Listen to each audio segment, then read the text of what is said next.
just to start off, before we get into the election of chair and everything, I'd like to give Ms. June Griffin the floor for just a couple of minutes. She has an award for the county.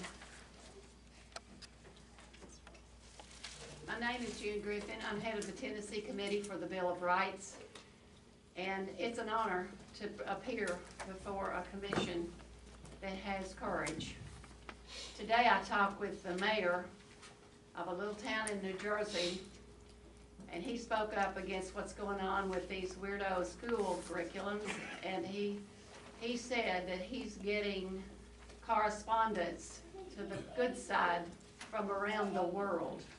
He has been flooded with communications and thanks and prayers, because we are looking for champions, and the champions are being raised up in Tennessee. So far there are 5 counties that have done what you all have done to champion the cause of standing by your Bill of Rights. I am so honored to bring you our commendation from the Tennessee Committee for the Bill of Rights. The Bill of Rights is a Christian document, and Harry Truman said in 1950, before the Attorney General's Conference, and this is in that little book that I gave you, the fundamental basis of this nation's law was given to Moses on the Mount. The fundamental basis of our Bill of Rights comes from the teachings which we get from Exodus and St. Matthew, from Isaiah and St. Paul. I don't think we emphasize that enough these days.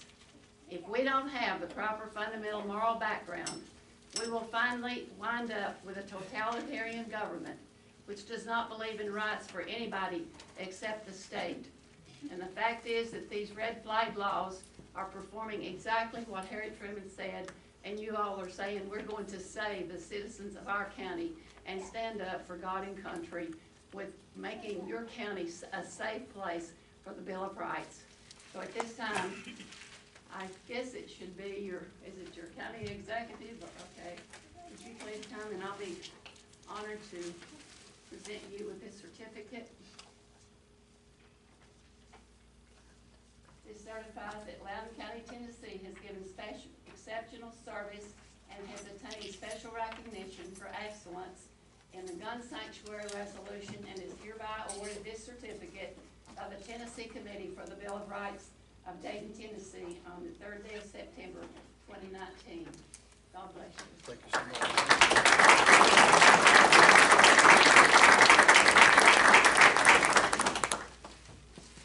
I'm sorry that my husband is bedfast, and I have to leave. I didn't know if you all need a picture or anything before I leave, but I appreciate you letting me come on early and interrupt your program. We thank you for coming. Prayers for your husband. Thank you, I appreciate that. Hey, buddy, you want to do the plaques and the proclamation? You'll do that next? Yeah. Do that next? In no particular order, the county commission, along with the mayor's office, we talked about it. It's taken a little bit to get them all done, but April 23rd, when our courthouse caught fire, we had the outpouring of response was just incredible, and so we would like to present each department a plaque honoring them and thanking them in no particular order. If y'all want to come up, get some pictures as well. Philadelphia Fire.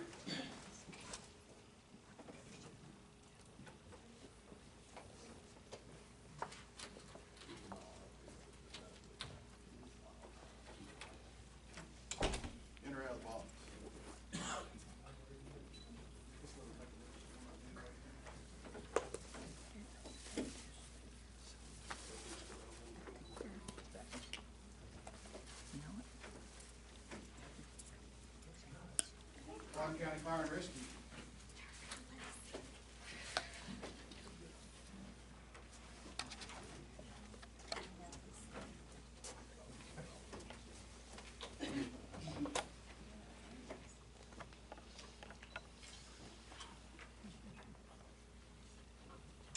LoCo Fire.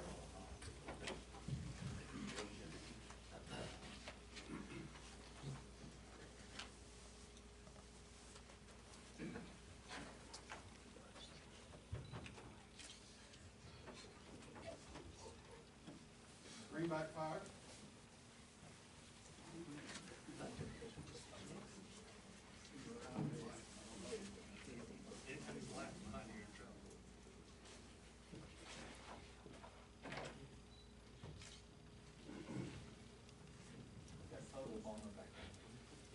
Little City Fire.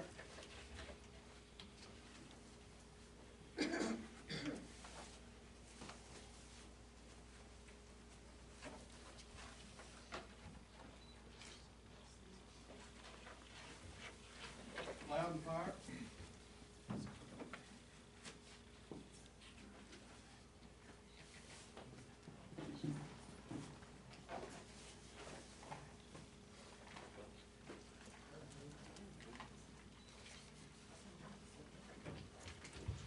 During the whole process of battling the fire, priority ambulance was there, rehabbing the firefighters as they were coming out.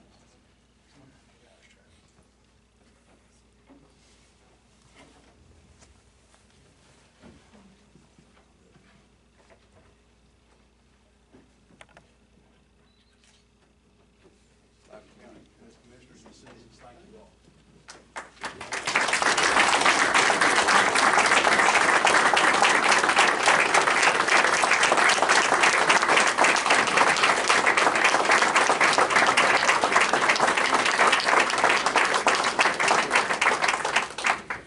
Thank you, ma'am. Thank you. Every job well done.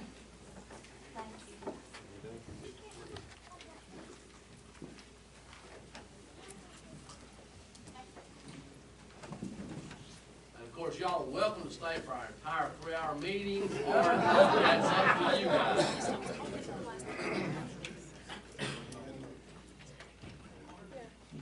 Would AEMT Gene DeSanto come forward? Would EMT Dan Hanley come forward? Alan Abney and Joe Beal are not here tonight, but I would ask the Chief Jerry Doherty to come forward too. These gentlemen have been singled out. They are first responders. They are members of the Tellico Village Fire Department, and they are a great asset to Tellico Village and its residents. And we'd like to honor them with a proclamation tonight. Whereas Loudon County will always honor and appreciate the first responders who protect and serve our citizens. And whereas occasions arise that life-saving methods are utilized and recordable, and whereas on the afternoon of April 9, 2019, such an incident occurred. And whereas AEMT Gene DeSanto, EMRs Alan Abney and Joseph Beal, and now EMT Dan Hanley responded to a traumatic injury, and whereas the injury was a severed artery which could have resulted in certain death, and whereas quick recognition, action, and reaction to the injury and the individual was necessary to save his life, whereas the application of a pressure dressing, and a tourniquet was applied prior to the arrival of priority ambulance. And whereas Chief Jerry Doherty was notified of the life-saving measures taken by his crew. And whereas Loudon County wishes to recognize the action taken by these individuals. Now therefore, on this 3rd day of September in the year of our Lord 2019, that the Loudon County Mayor, Buddy Bradshaw, and the Loudon County Commission does recognize the service and actions taken by AEMT DeSanto and EMRs Abney, EMT Hanley, and Beal, and wishes to praise and thank them, does declare that these men and their actions are worthy of honor and should be accorded such. Furthermore, this proclamation shall forever be recorded in the annals of Loudon County history. Congratulations.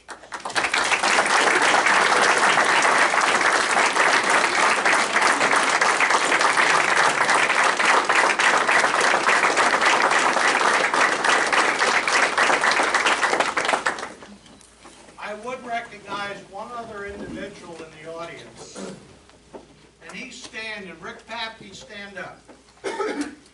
Rick is the Deputy Chief of EMS in Tellico Village, and he is responsible for the training. and they conduct classes almost monthly on Stop the Bleed, which is what saved this gentleman's life. Rick, thank you.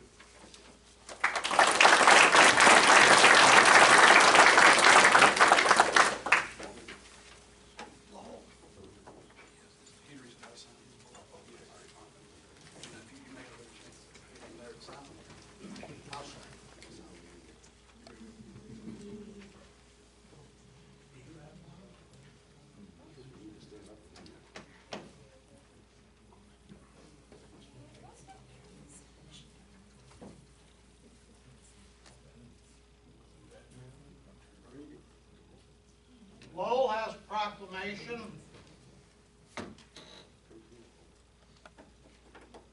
Thank you, Commission, Mayor.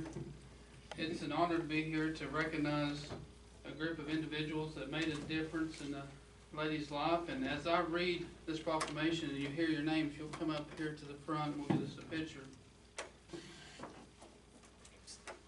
Whereas the members of this legislative body are honored to recognize those heroic individuals who, through their quick thinking and acts of bravery, saved lives of others.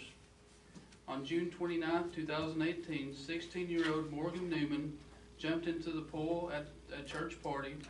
She felt lightheaded and went underneath the water, but she didn't resurface. Realizing that Miss Newman had sunk to the bottom of the pool, family friends Jeff Hunley, Randy Highland, June and Charlie Quorum pulled her from the water and began CPR prior to the arrival of priority ambulance paramedics. When priority ambulance arrived on the scene, paramedics took over and found Miss Newman in full cardiac arrest, no pulse, not breathing. Through a series of efforts, they were able to regain a pulse. Morgan Newman was then taken to Fort Loudon Medical Center, airlifted to East Tennessee Children's Hospital, and then transported to Vanderbilt University Medical Center, where she had open heart surgery for an internal defibrillator. In the years since, she had graduated Lenore City High School, and she plans to attend the University of Tennessee this fall. The priority ambulance representatives who helped save Miss Newman's life are Paul Swartzkis, Suarez, wasn't even close, Duncan Bennett, James Jenkins, Travis Estes. They were subsequently given the Lifestar Award by Children's Emergency Care Alliance of Tennessee. It is wholly fitting that we recognize these brave responders at this time. Now therefore, Glenn Casta, Speaker of the House of Representatives of the 111th General Assembly of the State of Tennessee, at the request of and conjunction with Representative Lowell Russell, do hereby proclaim that we commend and honor Jeff Hunley, Randy Highland, Charlie and June Quorum, and the Priority Ambulance Service first responders, Paul Suarez, get it? Yeah. Okay. Duncan Bennett, James Jenkins, Travis Estes, for their quick actions on June the 29th, 2018, that saved a young life, proclaimed in Nashville, Tennessee, on this 5th day of August, 2019. If we'll all gather up here to the front, we'll grab us a picture.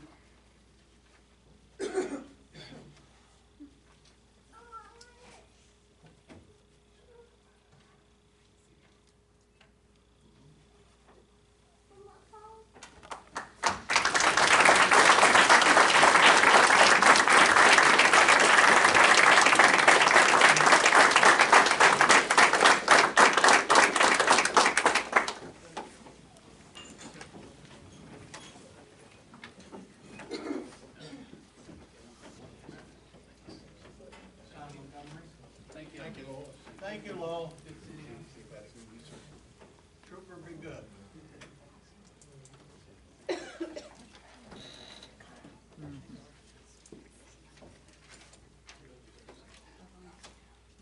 Before we get into the election for chair and vice chair, one more person I want to give a few minutes is Mr. Tom Montgomery from Tennessee Risk Management. There were some questions from the commission, and I'm sure Tom would love to answer any of those. And Tom, it's up to you if you want to field some questions. You, maybe two or three from the audience. I know it's up to you.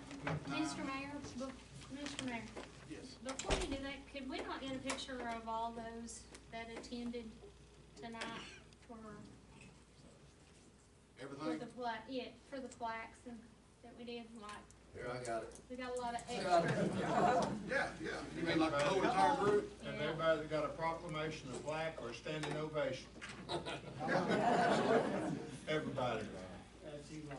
Everybody, come on. I'd like to thank my grandparents.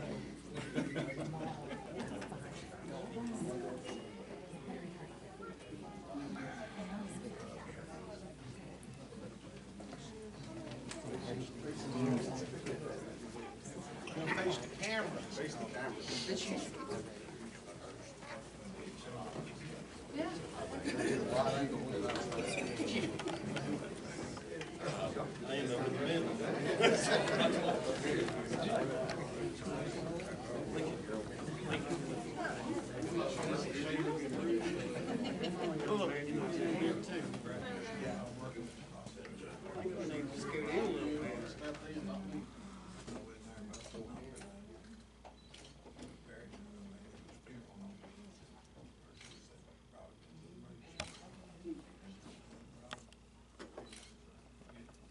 Everybody hold on one second.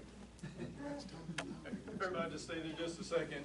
Priority Ambulance has a gift for each one of the first responder agencies for the 5 years that you all have been with us. And then we have a small gift for each of the commissioners that we'll hand out.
Don Montgomery, you come on up and tell us about the insurance on the old courthouse. All right, if I may, can I start with just a little history to bring us up to speed real quick? Sure. I am Tom Montgomery. I'm with the Tennessee Risk Management Trust. Tennessee Risk Management Trust started in 1987 in Tennessee. Started with 13 school districts. Back about that time, insurance was difficult to get for public entities. There were insurance companies pulling out, and there was actually a crisis. We've grown from that point to now where we have 102 Tennessee school systems. There's 142 total. We have almost 40 full counties, just like Loudon County, and another 65 odd members that are other public entities, mostly housing authorities, utility districts. So we have over 200 members. We collect about $65 million annually in premium. Tennessee Risk Management Trust is a public entity just like you folks are. We have a board made up of our members. We've got school directors, school board chairman, we've got county finance people, that kind of thing that make decisions for us and oversee the board. Excellent financial health. So rather than go on specifically about it, y'all been with us since 2002. We started, as I said earlier, with just schools. And about 2001 or 2002, we branched out just for growth to write every public entities. Y'all been with us since that time. Your school system is one we've had about that long too. Obviously, there's some questions about the coverage on this fire, so I'll address that real quick and then take any questions. We insure all your property, including that courthouse, building contents, vehicles, desks, chairs, podiums, microphones. We have an appraiser that we hired starting about 10 years ago that looks at all your real property. He comes every 3 years and gets somebody, he calls Buddy's office or Susan and gets somebody to go around with him. I believe it's Brian Brown, looks at every property, makes sure it's all on the list, and reappraises it every 3 years physically. One of the years, the off years there, he also updates it on his computer program to make sure you're insured to value. We pay for that. The reason I mention that is it's important. We want to make sure you're insured to value. Anybody who owns a building or a home, you have to have insurance to value. There's a thing called a co-insurance clause. And I'll talk about it briefly in homeowners, because we all own a home or will someday.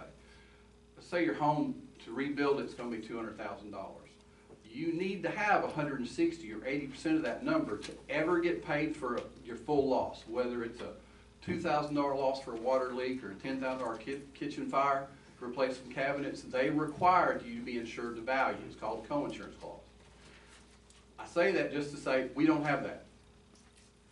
We pay you to fix that building. Now, I will tell you that, and you probably heard, that the replacement value on the schedule that y'all had with us at the time was almost $2.1 million on the courthouse. But we don't have co-insurance, and it's written on a blanket basis, meaning that 2.1 only means that's a basis for your premium.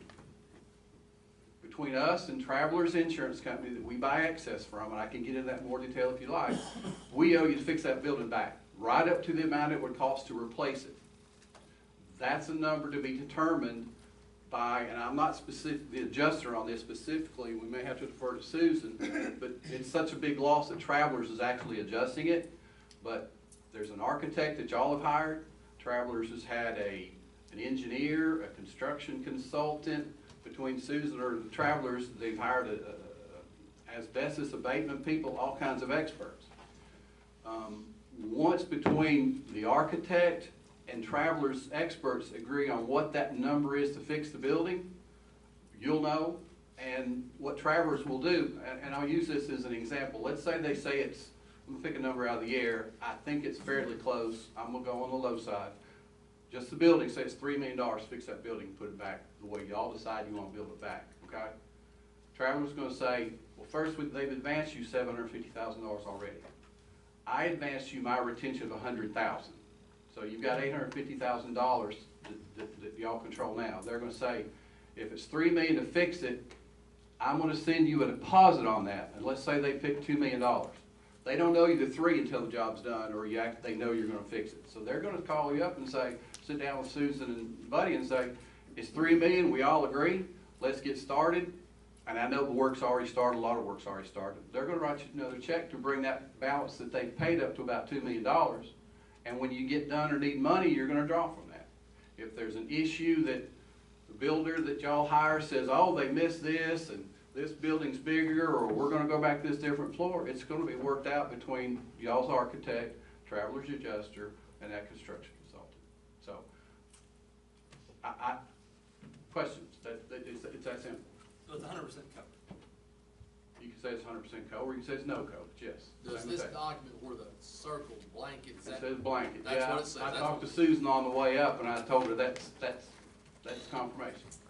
And personal property is the same as county property, is that how that reads? It says Yeah, that's personal- y'all's property. Okay. Yeah, y'all got insured with us, just for the county, just so you know, it's $24,600,000 on buildings and almost 2.4 on contents. So really, that's the only limit you need to be concerned about. But our deal with Travelers, the reason we go to Travelers, and I'll explain that too, y'all come to us, we collect, like I said, $65 million a year. We insure $12 billion worth of real property in the state of Tennessee. In the big flood of 2010, all the claims across the state cost about $9 million. But it only cost TNRMT $100 because we go to Travelers and we give them part of, at least seed back part of that premium we collect from our members. So Travelers gets involved in $100,000. We don't have a $10 million loss. Our biggest loss to date's been $22 million for a tornado down in Jackson-Madison County schools. We had a school down in Lincoln County got blown away, probably in 7 or 8 years, time flies. That was $8 or $9 million. So not only do we not have to take $8 or $9 million out of our bank account, we also have Travelers' expertise. They're a far bigger insurance company, all of them that got the umbrella. So that's the way that works. We go to Travelers and, at $100,000 to get involved. Being from the city of Loudon, and I respect the citizens that have called me, but the biggest thing is, and excuse the expression, it seemed like it's been a well-kept secret. Could we have information filtering from you so we could give our people in the city and all over information of what is going on? Because right now, we don't know. I've got a timeline in my end. Did I send it out? Was that the one I sent out to the commission today? You sent us some hand-drawn pictures or something. All right, yeah, I've got the timeline in hand. I'll send it out. And anybody in the audience that wants a copy of it, I'll send it out as well. Could you Timeline's make in sure hand. it could be in the paper as well, Mr. Mayor? Yeah, be glad. Thank you. Yeah, we're not holding anything back. We are No, communicating and I with budget understand, decisions. it's business and insurance, but Well, it would be greatly I will tell you, it sounds like a lot of time's gone by, but that's why we paid our retention of $100,000. Travelers advanced some, so there'd be money, it wouldn't hurt y'all's cash flow. But y'all have hoops to jump through, as you know, as a public entity, to bid this and bid that. Just because we're paying for it doesn't mean, it's my understanding, I'm not an expert on that side, that y'all can just go do it. And then you got the architect and all these other experts I mentioned that are, gonna get their own say in this thing. But there's not a secret, it's just, I talked to the Travelers representative Friday, he was gonna be here, but he's on call to take off to wherever the storm is. The number's more than $3 million. I don't have the exact number, and it's not that it's a secret. This is what he does every day, is handle big losses over $1 million. The last thing that's come up is when Susan, when y'all hired an architect, just a couple of weeks ago, he brought up, well, we need to put a temporary roof on this thing. Well, I happen to know that that was discussed right up front, and the engineers and the folks at that time, before this architect got involved, said, why put a temporary roof on there? It needs a roof, and you gotta shore up and fix these walls anyway, let's just put a roof on there. So that's held up that final number, that's why there hasn't been anything released, I'd say. Thank you. I think all of us we had heard that 2 million number early on, 2.1, was all real sick about that, and then we heard another was gonna cover everything, so I don't think had a full understanding of what it was. Well, no, I understand, that's why I explained to you we have an appraiser, but since you came back to it, our appraiser does not have the expertise. Y'all's courthouse is an exception to most of the things we insure. Having all those schools, our biggest bulk of property we insure is schools. If you think about y'all's school district, how much more property it has than y'all do. There's 8 or 10 schools. Being a historic building, he's not appraising based on the historical value of everything there to put it back to the way it was built over 100 years ago. That's probably on us. We should have had $7-8 million on that courthouse. And I may have to do that going forward, because Travelers is gonna pay whatever, whether it's 3, 4, 5, 6, okay? But that's just how it works. Y'all made out on this one.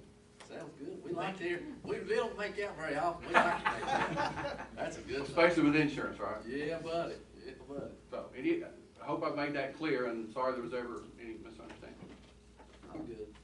Any other questions? So basically, you're saying that you're gonna be at a loss because your appraisal is not had any experience in historical?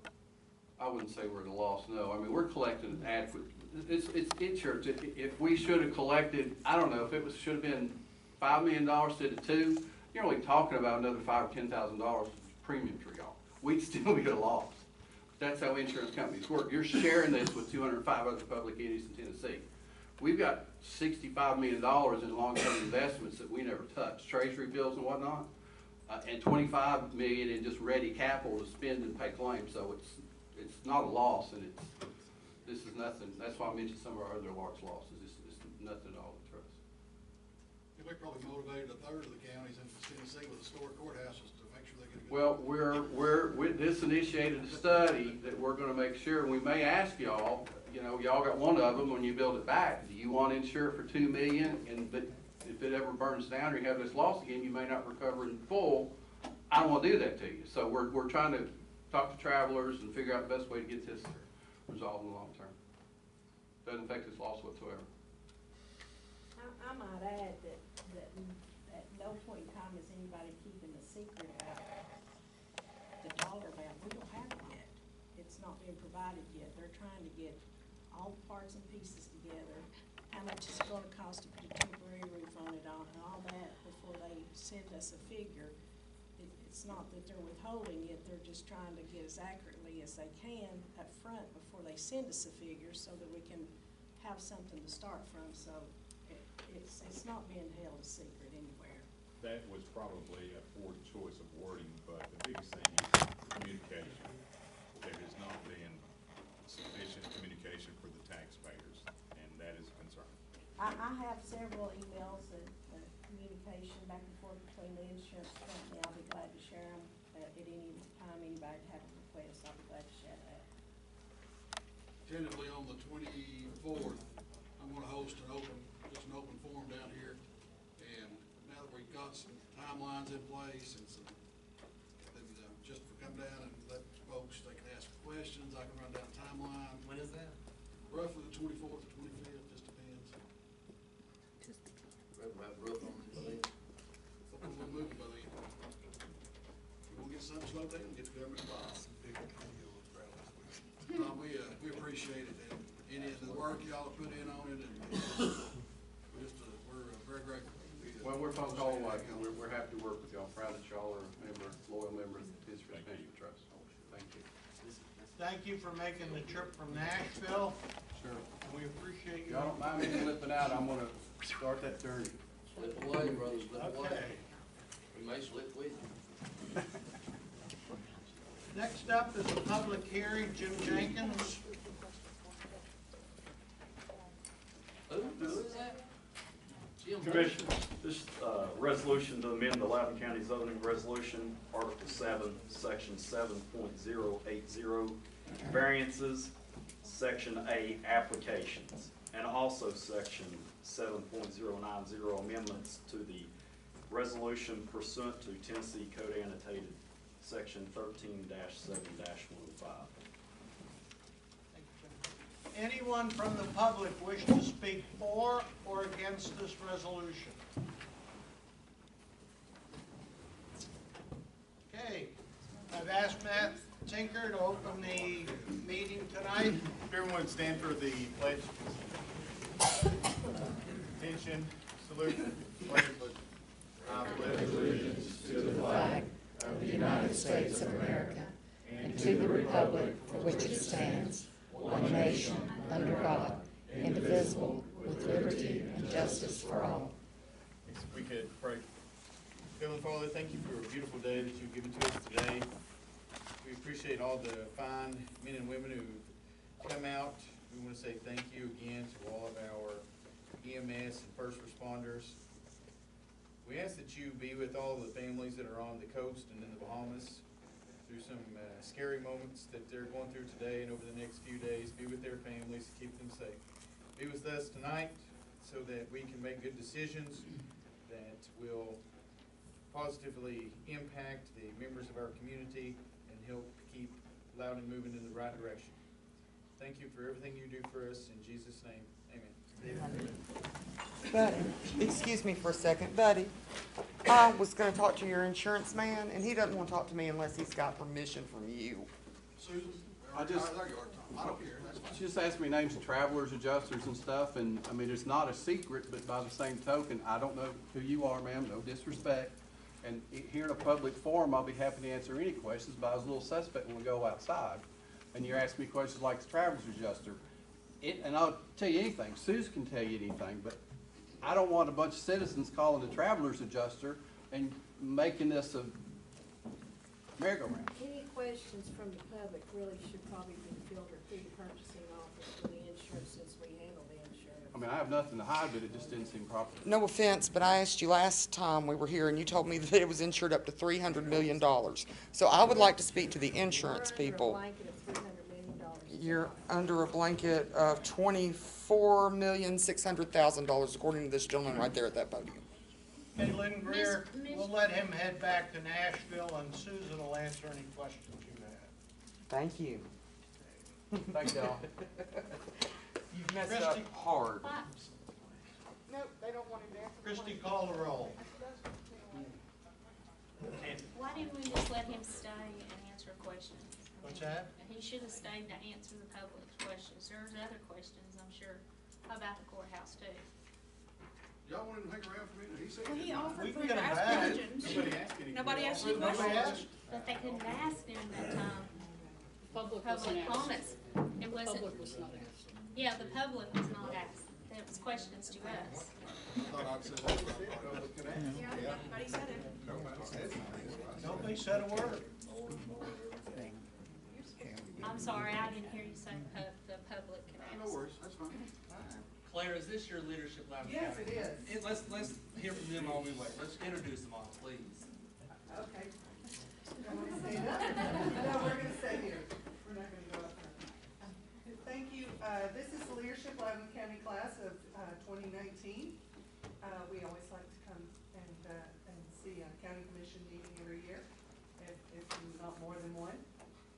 Y'all stand up and introduce yourselves, please. Patrick Bethel, principal of Loudon Middle School.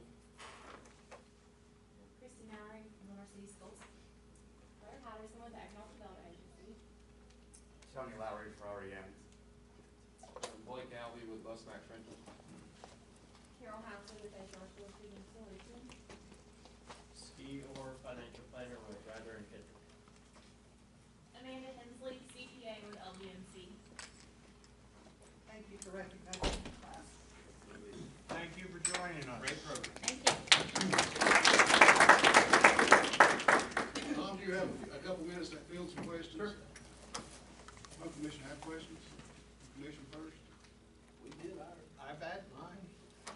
All we heard was covered. That's all I wanted to hear. What questions from the audience? Questions from the audience? Question from the audience. So, we pay you a premium, Tennessee Risk Management premium, and then you buy insurance for us through Travelers, Excess insurance, yes. excess insurance. Okay, so Travelers is the one covering this, and then when they miss, you're gonna pick up the rest of it, right? What do you mean what they miss? Okay, so we're only insured for 2.1, pulling that number out of the air, with Travelers, and it costs $4 million to fix the courthouse the way it was. You will cover the excess that Travelers does not. No, I just said the Travelers will pay all that.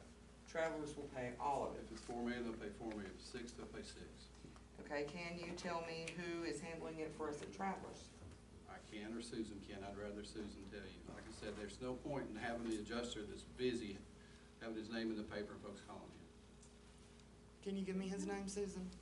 You can send a request through the mayor's office for Okay. public records. Gotcha. How about the engineer, same thing? I don't even know who he is. Our architect firm is, you want me to just have all that sent through as a public records request? I could make a public records request for it, but You're you all right. said you were gonna answer questions. Well, he has answered your question, though. We're not gonna get into the Right, details of ask it. Susan. Questions about the building. Anything that you want, if you write it all down, I'll be happy to get it to you. No worries. Okay. We've made several announcements as to the architect engineering firm, and, we've got a timeline prepared, for a public statement. Okay. This one, we are blanket covered for $24,600,000. Is that what you said earlier? That is the $24,656,000, the total of the values on your schedule with us for buildings, yes. And we can use it all in the courthouse if we have to, or? Okay, all right. Unusual. Not doubting. Not if you I know want to, that's if just- you I mean, have to. well, right, I'm just saying that's not the way homeowners insurance works. I said that too. Right. And they've already paid out $850,000, is that right, or is that just a number you were using for example? Travelers has paid out $750,000 and you paid out $100,000. I wasn't sure, you were pulling numbers out of the air at that point, and I wanted to verify that we have been paid that much money so far. I haven't pulled a number out of the air yet. Ma'am. All right. You have a nice evening, I'm done. Anybody else? Anyone else? I have a question. Go ahead. I'm just wondering, I'm not sure, I don't think this is for you, I think this probably is for Mayor Bradshaw. What we are concerned with is when we drive by the courthouse and we see nothing happen, is your timeline gonna reveal to us when we will actually be able to see something going on? Yeah, you know, and I promise you, since April 23rd, April 24th, really that night of, just because dirt's not moving doesn't mean we've not been working on it. It's just there is so much process, selection of engineers, architectures, planning, everything goes. And so the timeline that I'll be happy to send out, and we'll have it. I mean, it's not the date per se, but we're in a ballpark now, which is further than we were. And there have been people on site, the environmental assessment people were there last week. We've had people in and out. It's just not, it's not the anthill yet that it will be once we get it going. Didn't you, Susan, have the construction manager or construction, is I'm saying that right? Buddy, you want me to go ahead and tell him who you want to say that for your public announcement? The mayor was trying to prepare a public announcement for all of this and present all that information at one time, so I tell my tongue or whatever, for lack of better words, to give him time to prepare and have a public announcement on the progress on the courthouse. But an architect firm has been hired, a construction manager has been hired to work with the architect firm to determine the level of damage and what needs to be done to get all that out of there. They are currently working on all that. So,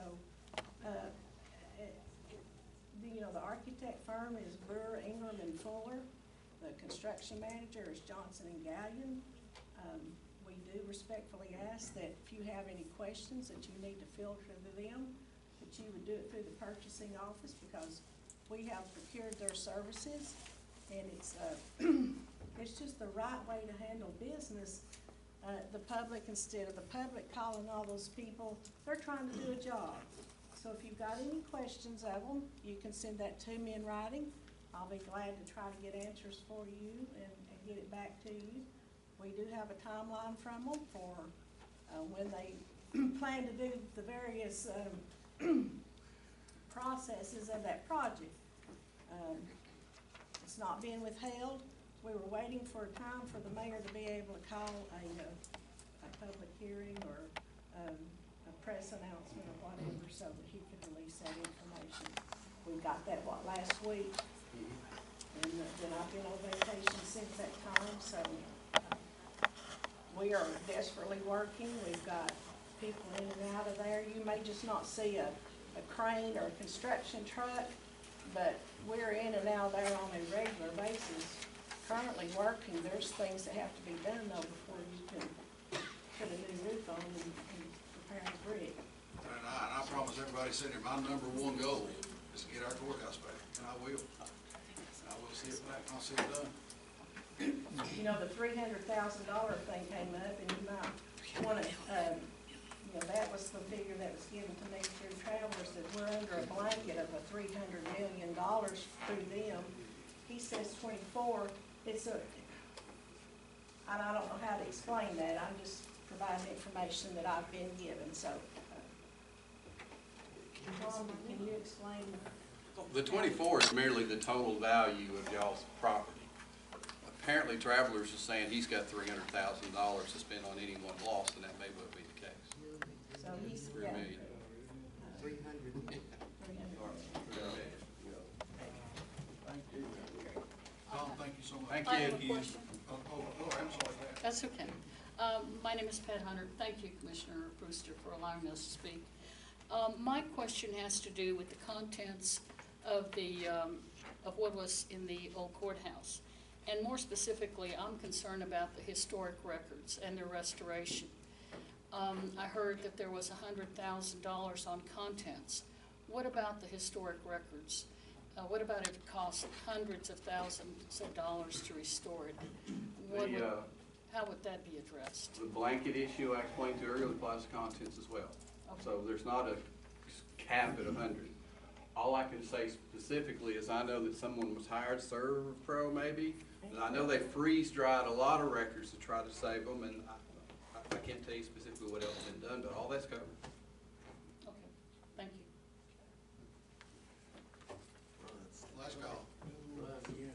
Last call. Tom, safe trip back to Nashville. Thank you, y'all. Call anytime. Thank you, Mr. McGowan. Thank you. Thank you. Christie, call the roll. Thank you, Kelly. Brewster. Here. Mears. Here. Early. Here. Tinker. Here. Satterfield. Here. Whitfield. Here. Cullen. Here. Duff. Here. Shaver. Here. Wallace. Here. Who's calling roll here? Tammy, There you go. what did I say? Did I say? Twice. All right. That's a Freudian slip. Mayor, Thank you, Commissioner Cullen. At this time, every September, I will open up nominations, and at this time for chairperson of the Loudon County Commission. I nominate Henry Cullen, County Commission Chair. I'll second that. That's nice. Don't need a second on nomination. It's all right. Have a nomination for Commissioner Cullen. Any further nominations? I say we close nomination for chair. Is that a motion? Yep. I have a motion to close the nominations. Do I have a second? Second. All in favor, signify by saying aye. Aye. Any opposed? Mr. Cullen, it's your show. thank you. I'll request nominations for the Chair Pro Tempore for 2019 to 2020. Mr. Chairman, I nominate Ms. Kelly Brewster.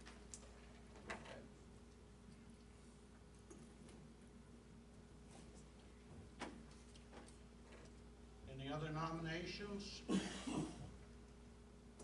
Chairman, I make a motion, nomination cease. Okay, we have a nomination for Commissioner Brewster. We have a second. Don't need a second. Okay. Any other, okay, we'll close the nominations. Okay, all in favor say aye. Aye. Thank you for that honor, Commissioners. Yes, thank you.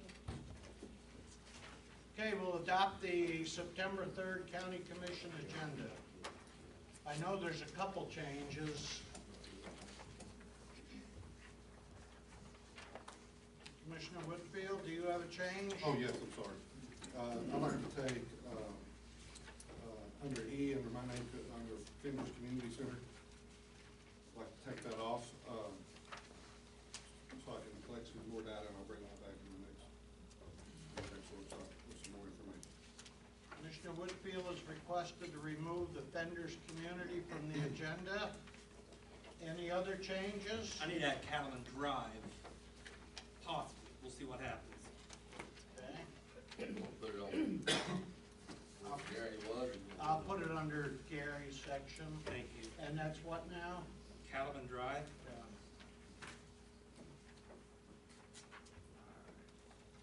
Any other changes? I'll take a motion to adopt the agenda. Mr. Chairman, I'll make a motion to adopt the agenda as we've changed it. Second. Any further discussion? All in favor, say aye. Aye. Okay, agenda's adopted. I'll take a motion to accept the reading of the August 5th County Commission meeting minutes. Mr. Chairman, I'll make a motion to approve those minutes. They were really long. Do we have a second? Second. Okay, a second by Commissioner Waller. Any further discussion? Okay, all in favor signify by saying aye. Any opposed? Okay, next up is general public comments. David Hawk.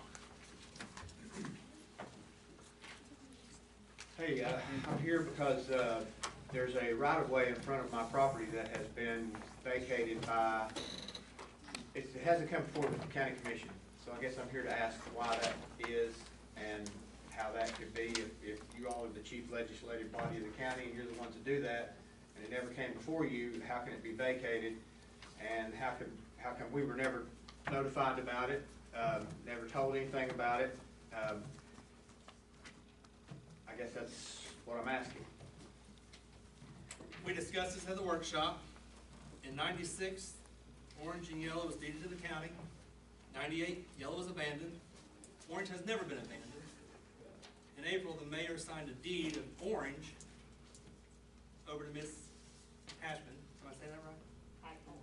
Sorry, Hackman. So, I mean, that's, we're discussing that deed needs to be reversed. So, Dr. Bob Bowen about that? Mm-hmm. And? He's looking into it, he got to come back with a decision. Well, It's been quite a while. it has been, and it, And y'all knew about it before you signed the deed. I raised questions about it back before April. So what has to happen done to do this? Whoever's doing the research, what do we gotta do to make this right? Adam, Buddy, somebody, how do we fix it? either Bob Bowman does, or we have to hire our own attorney to invalidate the deed and then handle it properly. The road has never been abandoned, and also, I might add that there was an agreement between the original developer and my father that in order for him to sell him those lots of ours and Mr. Hubbard's next door, that he had to put the road bed in. And so my father did put the road bed in, and Mr. Wilson was supposed to finish paving it, but he never did. He never kept his end of the bargain. And, you know, that didn't press the issue. But I've always been under the impression if it was ever vacated, that since we own property in the subdivision, we would own fee simple to the center of the road if it were vacated. Now my question is also, the Hackman's property is not even in the subdivision. They already have their right-of-way given back to them in '98. So the right-of-way in front of our property should be given to us, in my opinion. We've taken care of it for 38 years. It's the sole responsibility. The reason it's there today the way it is my father. And we've taken care of it, made improvements on it, mowed it for 38 years. And, you know, they mowed it once. After they had me charged for criminal trespassing for mowing it. I had to go to court, and they dismissed the charges, of course, but that was. You had to go to court? you have to take a day off work and go to court because Ms. Hackman filed criminal trespassing charges. For mowing the yard. And CTAS says, while the county mayor is charged with the care of county property, the county legislative body has the power to erect, control, and dispose of county property and cites the TCA code. So I mean, like, you have no right to sign a deed. It was already voted on. What I've No, it was not. I'm not gonna sit there and discuss this open with potential litigation. What I signed was it was voted on in 90, whenever. That was under the opinion of county attorney and opinion of, I might add the planning commission now, said. if somebody tells me I'm wrong, I don't care to fix it. The planning commission said they would approve it upon the notes from the surveyor on the survey. He didn't put anything on there that everybody already knew. I mean, all he did was put what the resolution said in '98, and then he added the plat cabinets for the subdivision. I don't know what that had to do with it, but really, he added nothing to it. And the planning commission recommended vacating it only after they had the notes from the surveyor. And nothing really changed at all from what they knew. But the part in front of our property was not the part that they vacated in '98. Did the deed from April give you the land in front of his house? The deed from April? Yes. The deed from April gave me the whole right-of-way back. Okay. Well, give it back, I mean, the right-of-way was deeded to the county in '96. So, Every time I've ever been involved in one of these, when we had a parcel like this, that was split between two property owners, and we've done it numerous times, Commissioner Duff, Mears has been here several times, we've abandoned it. Ultimately, the planning commission will make a recommendation, it comes to us, and every time we've ever done it, when we were gonna abandon this, is you gave each property owner, like he's talking about down the middle, I know he's saying he'd like to have it all, but I can't do anything about that. What we've always done is each property owner got the half to touch their property. And remember, this is not a road, it's a paper road, it doesn't even exist, it's just on paper. But this one, the orange part, has never been to us. The yellow part, you said was '98. Switch that. Orange has been abandoned. Yellow has not. Orange has been abandoned, yellow has not been abandoned. No, I probably misheard. So, all I want to do is get it undone. We gotta get it done. If it's in the wrong, I'm fine. Do we need to hire, the county commission to hire our own attorney, or we tell Bob to validate the deed? Get Bob's opinion on it. When can we get that? We asked for that 2 weeks ago. I don't know what he's working on it. I've asked him to talk to him again on Friday, Thursday, I'm sorry. Let's give it to the workshop. Probably. We'll give it to the workshop and see if you can't put a little press on Bob and get this dealt with. And do something to keep this man from going, having to go to court anymore. I'd rather have the mayor express to the attorney, Mr. Bowman, that we want an answer quick. Before the next workshop. Quick. And we want an answer, post-haste. Post-haste. And there's been some work, there's been some excavating going on that's part of that right of way that I believe should stop until this is all over with as well. Yeah, it's gonna stop until then. So that's beyond this commission. So is there excavating on the orange part, Yellow. yellow part? Yellow. Yellow. The part that's never been abandoned by the county.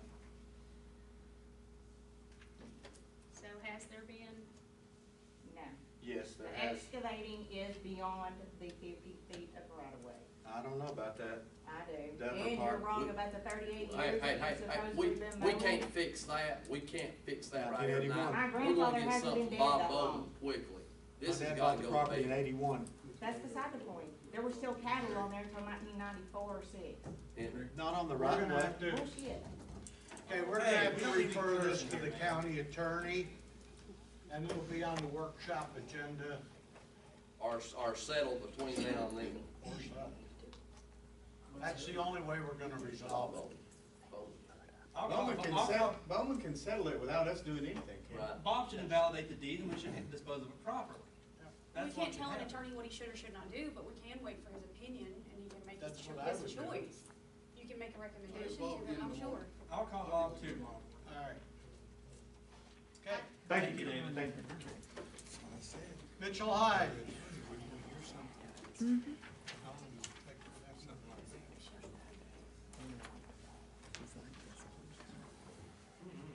Good evening, Commissioners. I know you got your hands full, and I apologize for having to come back again.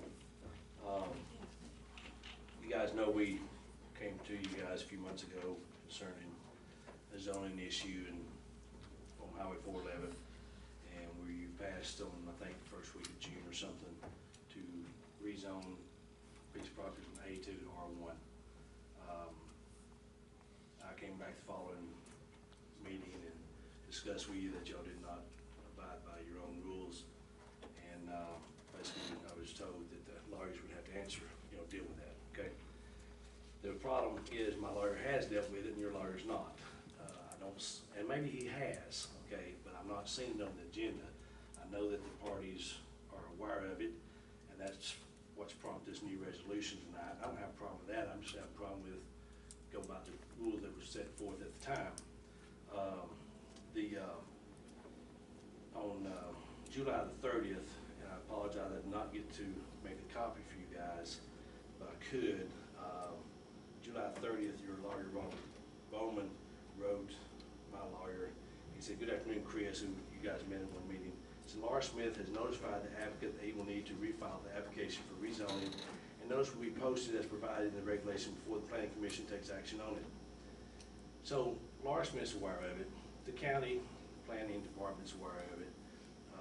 That's why this, I think that's why this resolution is coming forth. Here before you, and I spoke to the mayor a week and a half ago or something, maybe 2 weeks. At that time, I think you advised you didn't know about it. Is that right, Mr. Mayor? About which more? About the fact that the lawyer had spoke that it had to be overturned back to its original, because of the fact that what y'all voted on was void from what the planning commission voted on, because they weren't allowed to vote on it at that time. And so that means when y'all voted on June the 3rd, or June, whatever what date that was, first week of June, your meeting, you couldn't vote on something that the planning commission was already in fault on. And that's why he acknowledged in his letter here to tell Laura Smith, to tell the developer that that's gonna have to all start back over. So, why he's dragging his feet, why it's not coming for you guys yet, I don't know. I'd say, I don't know. I mean, so you remember me coming to your office a couple weeks ago, and you said you wasn't aware of the fact that. I said we were not going to get any conversation about it since you had to hire counsel. You had hired counsel, remember? Oh, okay. I didn't remember it that way, but anyways, I'm not sure why it's not on your agenda. It wasn't on your agenda on the work session, wasn't on your agenda first of July, or first of August. It's not on the agenda today. Why why should I have to go through a lawyer to get you just redo what's right, okay? You know, I was really kind of humbled at the beginning of this meeting at what's taking place with all the recognition. That's why we live in Tennessee, and that's why I love Loudon County and Tennessee, okay? I've traveled all over half America in construction, and this is where I want to live. But I think you guys need to figure out why this is not being corrected and why the lawyer's not doing his job. I think our last meeting, you apologized to me, Ms. Brewer, about the lawyer not taking care of his part, you know, moving on this thing. So he has told Ms. Smith that, you know, you're gonna have to start over, because that's what he addressed in his letter. But apparently he's not told nobody else that you guys need to bring this back up, forward the vote that you guys voted on middle of June, and send it back to the Planning Commission, and let them start all over.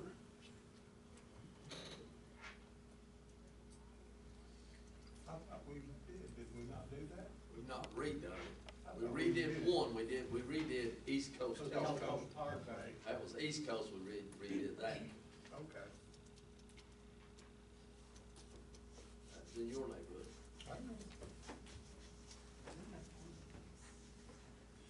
Jim, can you look into that and find out what happened? Well, what happened was, the sign was 2 days late, or 3, or whatever it was.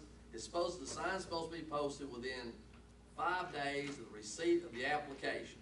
And it wasn't posted within the right number of days, even though it was up for a really long time. Mr. Hyde's complaint is that the Planning Commission action is invalid and void because they didn't have the sign up, I don't know, 2-3 days incorrect or something. And thus, since the Planning Commission's actions was invalid, ours is invalid. I would argue, if the Planning Commission had taken no action, our actions is ultimately all that matters. We rezoned the property. But you rezoned the property based on the recommendation that the Planning Commission made you. It never would have came here according to your guidelines. We could have done it without their, No, you couldn't. we could have gone opposite of what they recommended. Yes, we could. Your law says it comes before the Planning Commission first. It did. Okay, and so once it came before the Planning Commission, and we're really arguing a moot point because our lawyers have already discussed that. Your lawyer discussed that it was, that y'all were in the right. We sent another letter back to him pointing out that this case study that he showed is not in the right. And then he sends this letter back saying, y'all need to redo it. Now, I know I've come in here and I've, do it now? He hasn't sent that to us yet. That's my question. He's your employee. No, he's his employee. Okay. He does not work for this body. Well, he's his employee, just like the Planning Commission is someone's employee. His employee. So, but something shouldn't come to you guys if it was invalid to start with, to be voted on, okay? And that's what my argument is. Now, we can continue on and spend, because I'm sure your lawyer, every time he works in on anything you guys do. We got him on retainer. It don't cost us any extra if he's doing nothing or if he's Well, working. mine's already paid up too, but I mean, is it really necessary to do that when he's already made a statement? Let me ask you a question, just a personal question. This is Satterfield, and I'm gonna follow his lead on whatever we do. Why do you care? Why are you pressing this issue? I mean, we know originally you wanted the property. You didn't want to build a subdivision besides your farm area there. Well, why are you so hung up on this? When I first came and looked at this situation, I got a letter from the commissioners, or the list of commissioners. I went through and I asked people who was who. You know, your name came up, and beside your name, I made a note that you was against PUDs because of that little crappy area, and I can't think of the name, but you know what I'm talking about. I've been saying it out loud. I've been against PUD since long before that little crappy area. Okay, well that's I what despise PUD. That's what I was told, that you was against that, and the question would be why. Okay, so but the question, my reason why, and Mr. Satterfield knows where my farm is, and Ms. Brewer, and most of you probably do, I don't know, but anyways, I do not want 80 houses beside my farm. I moved out to the agricultural area 10 years ago, bought this farm to be agricultural. I am on the tail end of Blount County, or Monroe, Loudon County. I mean, I'm like a mile from the Monroe County line. I got as far away from town as I possibly could do to get to do my farming. But if we redo it, it's not gonna change what goes inside your farm. Yes, it will. How? Because it If needs we to. do exactly what we did the first time, they're gonna be approved for exactly the same thing they were the first time. Maybe, maybe not. Unless, well, I mean, I think that's the goal. You think you've got some little plan somewhere that we have to back up and start again, you're gonna throw a monkey wrench in the deal. You didn't If think. Mr. Satterfield says he's for it, I'm gonna support it. As You much as I didn't hate think- Buzz, I'm gonna support Mr. Satterfield. You didn't think the last time I was here that when you made the statement, what do you think you're gonna do? Just come in here You and we're haven't gonna done change nothing it? yet, have you? Yes, I have. You haven't? So, you know, it shouldn't be a personal issue here, so I really need to talk to the rest of the commission. Please The do. thing of it is it's not a personal issue with you, Van, okay? I don't even know you other than meeting you here, okay? It's nothing personal with any of the commissioners. It's just the fact that you guys as a governing body has set out guidelines, even to the extent that now you're changing your rules, and I'm okay with that part. We'll play by the rules you make them. But kind of keep in mind, once you pass this resolution tonight, all my stuff is still in the old resolution. And we'll still be fighting this thing until we get it changed. And when they come back again, I'll fight again. Someday I may lose, but not today. I mean, I get it done today. But on this issue, we have actually, the lawyer says, you need to change it. You know, lawyer's not the final word, though, right? No, I you're feel like we right. need to put some egos aside here for real. No, No no. offense to anybody having this conversation, but it's gotten to a point where respectful conversation is almost at its limit again. I'm For the- not for trying. the- I understand that, and neither is he trying to, but that's what's happening regardless, okay? So, you've come here with the same issue, and the same answer unfortunately yet again applies. Your attorney has talked to his attorney has not responded to your attorney, and we have to wait for that response. I don't believe that your attorney has not responded to the county yet, okay? I have not believe received a that your response, so attorney- I will say, I have not received a response. Okay, I believe your. So the unfortunate situation is you're right back here with the same conversation you came with last time. And you're arguing with Van, and Van's arguing with you, Well, that's same as because last he time. doesn't know his position. Same as and I'm not last trying to time. argue. And the answer hasn't changed. And actually, to add to Ms. Hurley, I think when Mr. Bowman responds, we'll have to bring it to the workshop first too. And then it'll have to come back to us. Well, we've Because already, that is our we proper- did East Coast Teleco Parkway. Have we heard anything from Mr. Phillips on the other, are they going to resubmit or redo anything? I have an email here that said, I'm talking to Jim. I'm Excuse sorry. me, I'm sorry, Mr. I'm sorry. As far as I know, there's been maybe some change of plans, they're working through some things, and that's the reason they haven't addressed it yet, as far as I know. I'm just wondering why, I mean, the other folks did, they went back and Yes, sir. we reposted and did the time that was required Yes, and sir. came through again, but they've not got to that point yet, right? That is correct, yes, sir. okay, on August the 1st, Mr. Bowman wrote another, said the applicant told Ms. Smith that he may wait a few months to refile the application. So he had basically turned down let his contract expire on the beach property. Now that will bring me up another statement I'd just like to make. And I think one of you two guys over here made a comment originally about the PUD issue. So what's happening now, if this all remained the same, that the PUD is now on this piece of property and there's no developer attached to the piece of property. So you can go in and anybody can do whatever they want to under the PUD guidelines, which I think, Van, you might have mentioned, you hated that. Now, I think this would be the time that you guys need to start moving in that direction of fixing your PUD laws, to where you can control it to the developer with certain guidelines. But if you don't, it's okay. I'm just throwing that out there, and I know since it's my deal, it's probably a bad one. Well, I talked to Mr. Phillips last week and asked him what was going on. In a short conversation, but he told me that they had every intention of proceeding, but they were having some issues with the builder or whatever and contracts, but I've not heard anything else from them. I've not heard anything from the attorney. Nobody's been to planning commission to refile. No, sir. I guess we'll have to wait. Somebody's gonna have to do something. Somebody has Well, to it's in your, refile. Yeah. district, it's in your position right now, you Yeah. could bring it up to vote it down and change back what y'all done. You Uh, you did that on the East Coast, why can't you do it on this project? We brought back up, but nothing changed. We just went through the official time to post. And that's it. all I'm asking you, change it back to A2, and let whoever wants to rezone it, fight it again. Now, the zone, when we hear something from the proposed developer that he's not going to do anything, It doesn't matter about the proposed developer, you still have to take it back to A2 and let him go back and refile. Because that's what your lawyers is advising.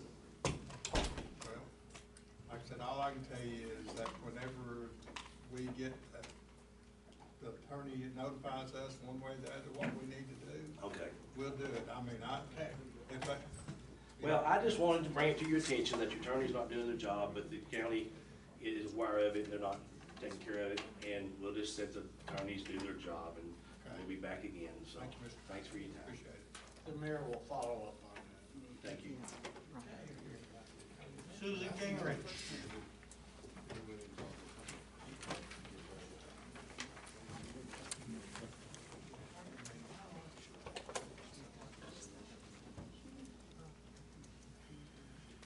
I was encouraged tonight by some of the commissioners being concerned about the public and the public not having information.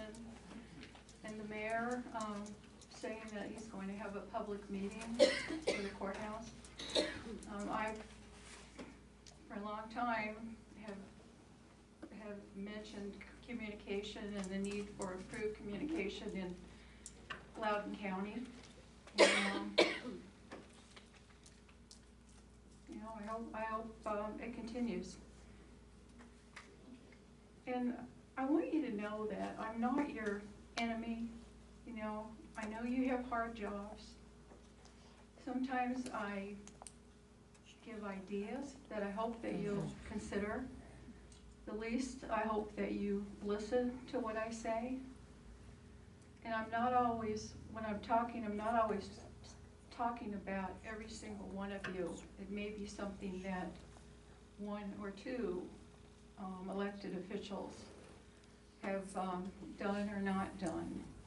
So, in my opinion, good public servants, including elected ones, are proactive, not reactive. I helped elect Tim Burchett and Lowell Russell, and they are good ones.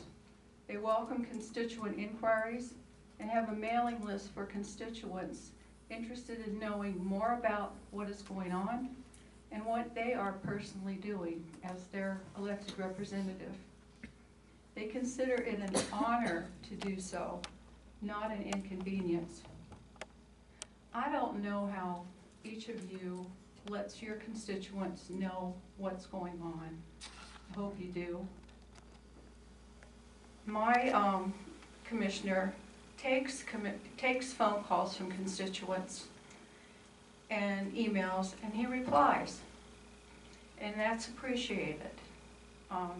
He says he's representing everybody in Tellico Village. I contacted him right before the holiday and was pleased with his replies to 2 of my issues. Do you all know that for years, county taxpayers requesting to be on a list received an email when the workshop and meeting agendas and documents were posted to the website? Are you aware of that?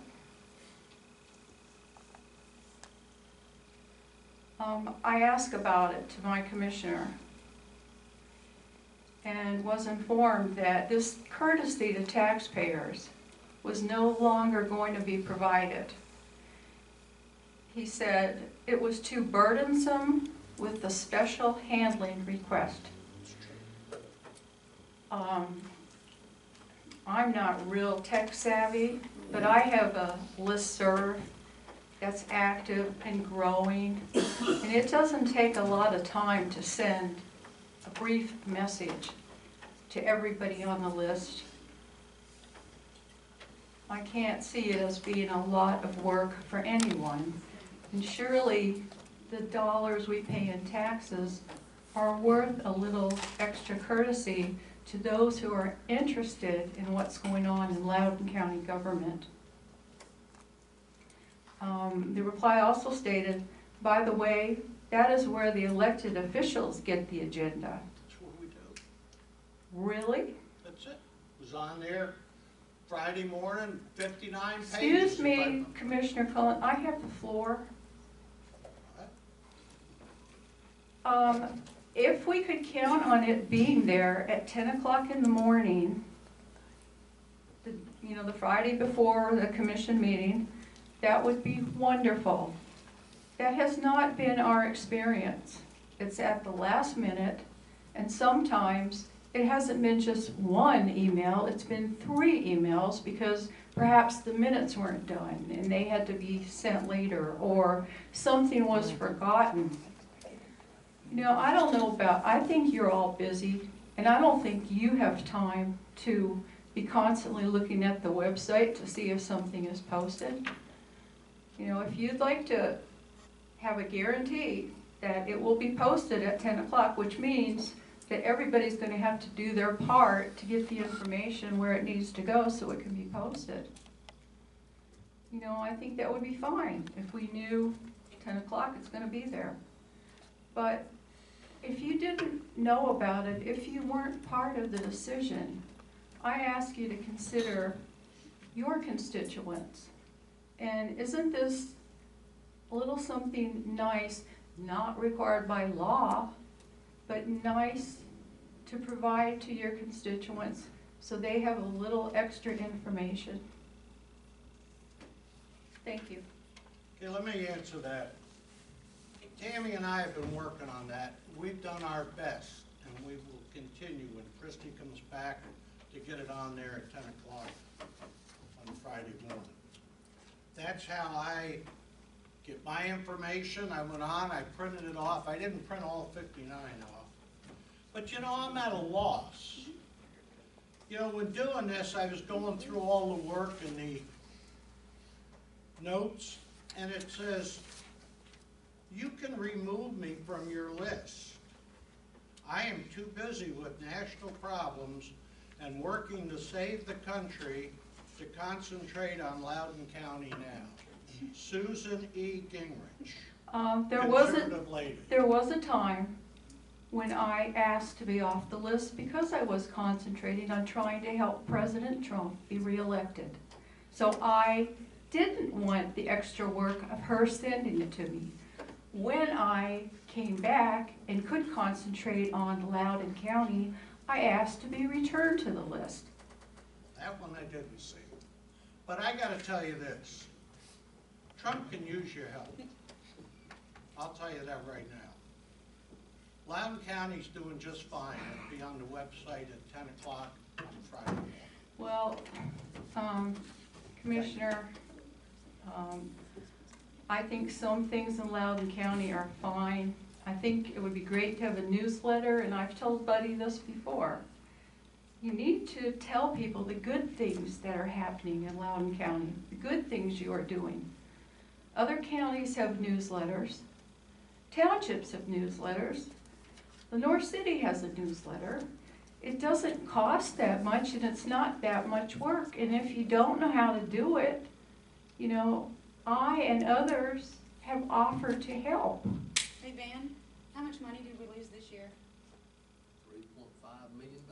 How much does a newsletter cost for the whole county? $3.5 million more.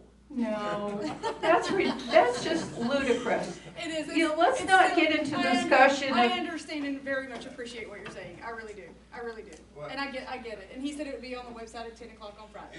It'll be there. There you go. Every Friday, it's going to be there at 10 o'clock. Friday before the meeting. Okay? All right. We will hold you to that. You're more than welcome to. And by the way, when I communicate with the village, I do it on Channel 3. And I'm on there monthly. I don't watch your program. You're missing out. You're missing out. No, Mr. Chairman, I don't think just so. a couple of questions about this. Do we have somebody that is responsible? No. That was a bad place to pause. Be specific. Be specific. Not so far. Do we have somebody that is responsible for a daily update on our county website? And is the website, has it been updated or anything in the last year or two? In the last 2 decades. Yeah, has it- Our website's horrible. Who is charged for our website? Who does our website? Who is IT department, we have an IT department, $100,000 worth. Well, here's my, and it's just me, here's the deal. I think that it would be if it cost a few more dollars, I think it would be worth it for every person in Loudon County to be able to go to the computer, hit a button, and find out what's going on in Loudon County today, not what happened 10 years ago, or to wait. I think it ought to be there, and if we need to hire somebody part-time Facebook page? to do the county webpage, and I know we've talked about it. You can't get on Facebook on our server. That's where the virus. We've talked about it in budget meetings before about, I think you even requested hiring somebody to redo. County government's growing 14. Steve Fritz was the IT director. Now, Thomas and Justin, thank you, Director, are great. Steve was phenomenal. We lost Steve because he went and found somebody going to pay him what he was actually worth. Well, our IT department, are they, I know, Well, besides. he went before he went to City of Loudon, he went to another one. And Steve, and as good as Steve was, one of the first things I commissioned him with was, I want our website redone.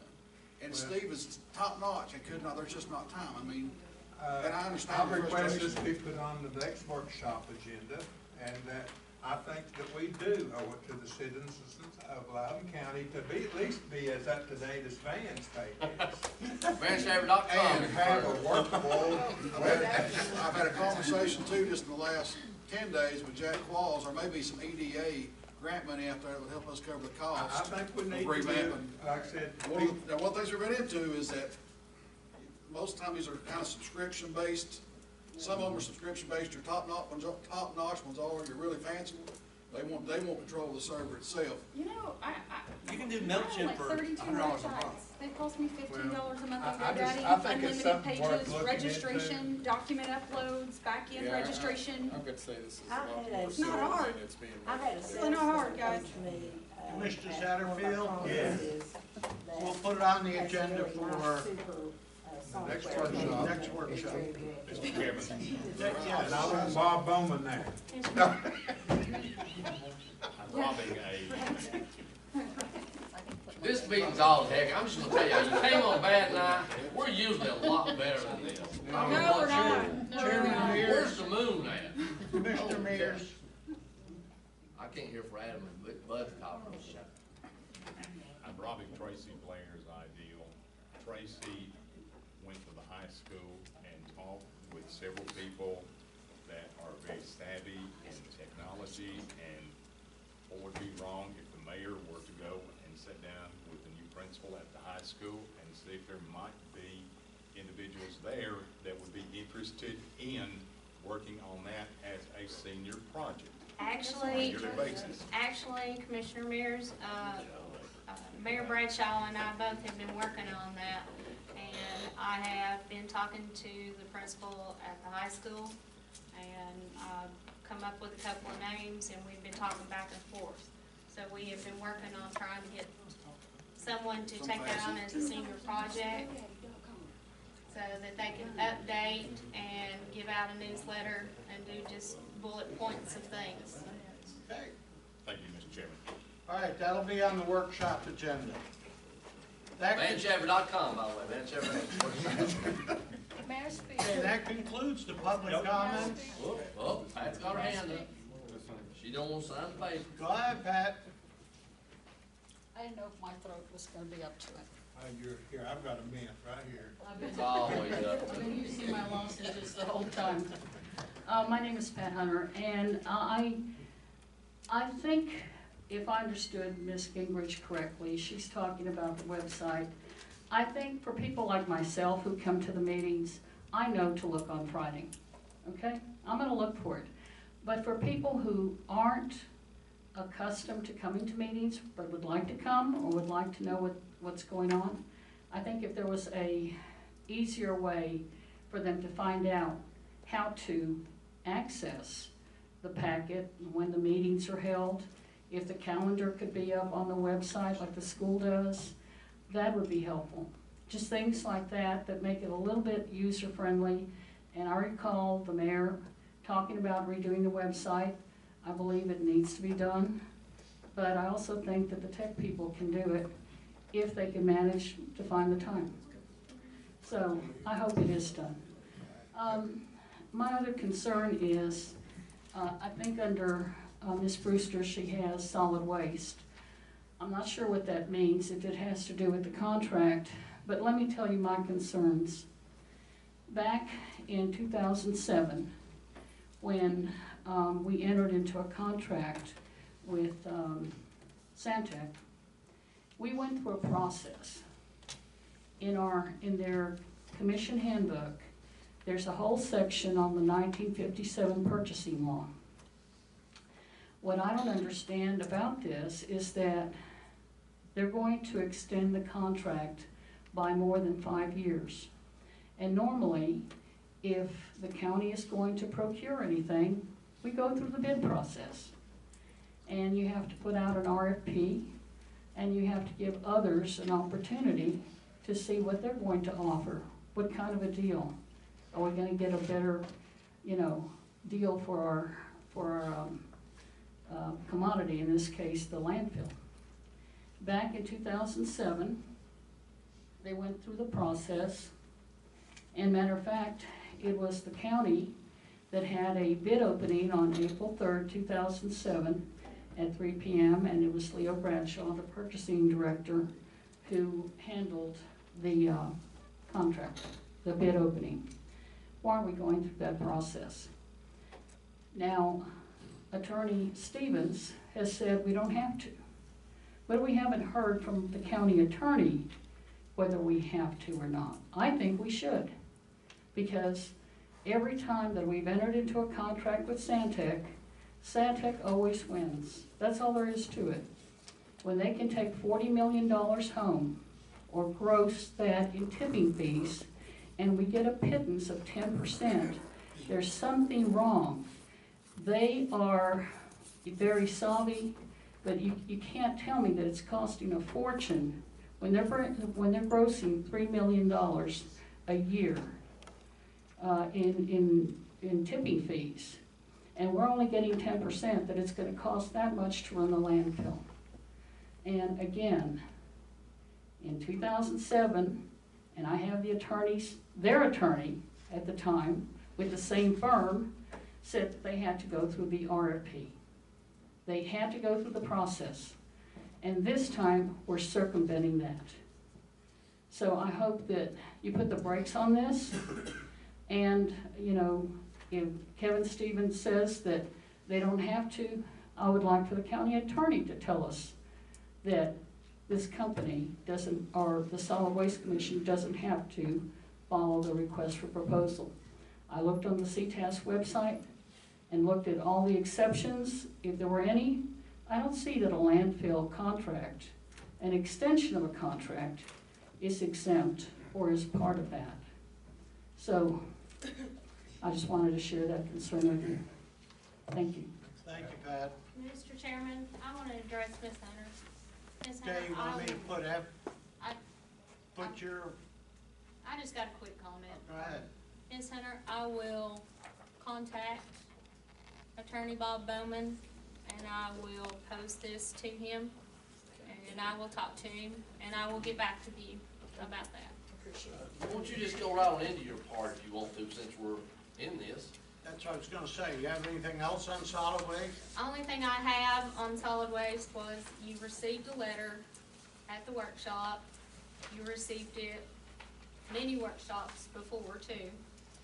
And I just wanted to see if anyone had anything that they wanted addressed, because that was the whole meaning of sending the letter out, was to see if anybody needed anything else addressed for the contract. Has anybody ever thought about, discussed just letting the current contract run out and then rebid it? That's an option. That's an option. The current contract expires in 27?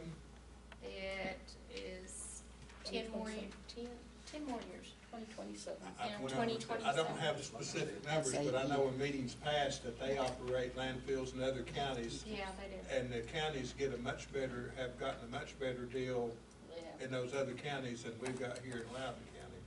Yes, and that's what we've been working on, is addressing those issues, but. Mr. Mayor, for our information, I think Santec does operate landfills, I believe, in McMinn County and Bradley County. Could you take a look at that and maybe for the Solid Waste Commission and just see the differences in the economic factors? It's big. I'll see if Mayor Gentry in McMinn County can maybe get me a copy of it. It's a big Yeah, difference. it's no doubt, yeah. Actually, Mayor, I think we do have a copy of that too. The With, solid waste. McMinn test. County? I think so. The only thing I want to see is get the bond off of us. We get that off, $5 grand. That's a huge. Well, that was being addressed in there. That's in it. That's what it Does that was. look like it That's may- so huge. Oh, that's a definite. Definite. That is a definite. Maybe we can start the agenda now? Yeah, let's. Item 1 on the agenda I tonight. pledge allegiance, oh, wait. Jim Jenkins, come up to the podium and tell us about the resolution. So it's a resolution to amend the Loudon County zoning resolution, Article 7, Section 7.080, variances, Section A, application, and Section 7.090, amendments to the resolution pursuant to Tennessee Code annotated, Section 13-7-105. What's that gonna do? This is yours, Bill. This is the one where you said, let's do the 10 business days. Okay. So if you want to make that in a motion, because right now they're saying 7 days. If you wanna make it 10, this is it. That's what we're talking about, wasn't it? That 10 was- business yeah, days? Right? Yeah. So is that a motion? That was the time for the motion. This time. I didn't know if he had anything else to say. He's ready to It go home. was just, Oh, he wants to go home, listen, man. it's all good now, it's done dark. It just is gonna mirror more what our policy has been for at least 5 years since I've been going and putting out signs, you know. We try to do it, I do it the Monday prior to the meeting. The planning office works on getting the agendas out the Wednesday roughly prior to the meeting. So we try to get every opportunity to get everybody we can on an agenda. Plat, site plans, some things aren't really affected. Somebody comes in, all of a sudden needs a variance, it can be affected, they can be a month and a half delay. I put signs out, you know, we make posting on the website, there's public notice for everything we do. The sign is merely something to just alert people out there, but I Do put y'all signs on have- that. Does planning and zoning have their own website or use the county's? That information, the agendas are posted on the county website as far as I know. How about zoning request change and things like that? It's just the agenda, so if there's a request for rezoning, if there's a special exception, if there's a variance, it's the agenda that the planning commission and the BZA have for that month. But you use the county's website? It's posted on the county's planning commission. website. Oh, they have their own? They're connected to county's website, but they have their own website. We do have our own, but I think it's put on the county's, correct? Planning and zoning's website, sorry. Nevertheless, the signs, again, we just put them out. We get everything we can on the agenda, take the signs out at once, get them posted out. 7 days has been what we've used. It doesn't really matter. I'm a big fan of extra time for communities to see things. 90% of the stuff doesn't matter, but then one day you have one pop up like the, I don't know, the incinerator for the animals, you know? And people are real interested when that one comes up. So I lean toward a little more time than 7 days. Well, I make a motion that we adopt a 10 working day notification period. I'll for second your rezoning. 10 business day signage. Some of us don't work, so. Some of us work every day. If there's discussion on this, can we clarify 10 business days? Are we saying Monday through Friday? That's And then essentially looking at 2 weeks. Monday through Wednesday? And it'd be Monday through Friday. Be a 12-day minimum regardless. Essentially. 12 whole days. Now, we have to. 12 whole days, 10 business days. If it falls on a holiday, I will most likely put them out well before any date you give me, to be honest with you, to cover it. But the reason we went for 7 is it gives a whole lot of leeway, you know, when you're dealing with something that you wanna be pinned down with. We can put them out whenever. We have 10 days. I think 10 sounds. I think 10's good, because there's a lot of times people might, you know, if you do 7 days, I've had people call me and say, I didn't see that rezoning sign until today, you know, and here we are on the 7th day, so. Right. And we have this weird thing about our schedules. Our workshop is on Monday, and the following Tuesday is their workshop. So they'll deal with their workshop, but it can't come to us for 30 days, and then we don't vote on it for 2 weeks after, or longer, depending on when our voting meeting is. So there's so many time hangups, and people could find themselves 30 and 40 days out from whenever they put an application in. Now, this doesn't affect that. I wish we could fix this so that they were actually before us, and we would get, they would have a workshop, then we'd have our workshop next week. But unfortunately, it's never been that way, and apparently it's one of those things you just can't change. But And a lot of this has to do with receipt. It says receipt of the application. There's applications in Laura's office right now from 2 months ago where people say, put me off. Well, according to the way it's written right now, the sign has to be put up 5 days after we receive the application. They may never show up. Right. So you're good with 10 business days? Sure. Jim's an easy guy. Yeah, man. Okay, we got a motion from Commissioner Satterfield for 10 business days. We got a second by Commissioner Shaver. Any further discussion?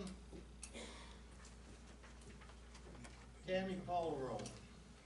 Mears, Aye. Early. Aye. Tinker. Satterfield. Aye. Whitfield. Aye. Cullen. Aye. Duff. Aye. Shaver. Waller. Aye. Brewster. Aye. Motion passes. Hey, Jim, while you're standing there, the really short version. 2 weeks ago, I was talking to you about a situation in my district, and you said we don't do demolition permits. And I think you now have We told do. Adam we're doing demolition We permits. do demolition permits. When If I I talked told you about that, the I may have, The barn in Hodgson. that's if it's agriculture, I ain't gonna touch it. No demolition permit. That's right, it's Okay. agriculture. There you go. Thank you, Mr. Everything else, we do demo permits now because it's state law. But that's a newer thing too, right? That's not Yes, been they around sent a long. letter to the mayor's office about 3 months ago. He didn't get it out to us. Well, was going to. well, it come to me, I'm sorry, it always has his name, but it did say, we are doing that I now. don't know if I've seen that. Yeah, Thanks, we're Jim. doing it. Thanks, Jim. Thanks, Jim. Okay, Mayor Buddy Bradshaw, the grinder pump at the County Fire and Rescue Building. It is, this was with the, Gurley City.